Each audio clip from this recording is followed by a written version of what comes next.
అరే శరత్, ఇప్పటిదాకా కనిపించలేదు. Where have you been? Movie mummy. Where have you been అంటే నువ్వు ఎక్కడికి వెళ్ళొచ్చావు అని. నేను అదే నువ్వు అది చెప్పలే. I have gone to movie అంటే నేను మూవీకి వెళ్ళాను. కానీ కాదండి, బీన్ గాన్. బీన్ అంటే నువ్వు వెళ్ళి రావడం, అంటే it shows a completed action, visit or trip. అంటే వెళ్ళడం రావడం రెండు అయితే బీన్ వాడు. I have been to park, I have been to market. అదే హీ షీ ఇట్ వచ్చింది అనుకోండి, హ్యాస్.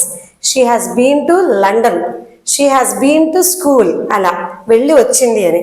ఓకే, ఇంతకీ వేరే Swathi. She has gone to movie. She has gone to movie. Yes అంటే తను మూవీకి వెళ్ళింది. అదే మూవీకి వెళ్ళొచ్చేసింది అనుకో, అప్పుడేం చెప్తావు? She has been to movie అని చెప్పాలి. అంటే వెళ్ళి వస్తే బీన్.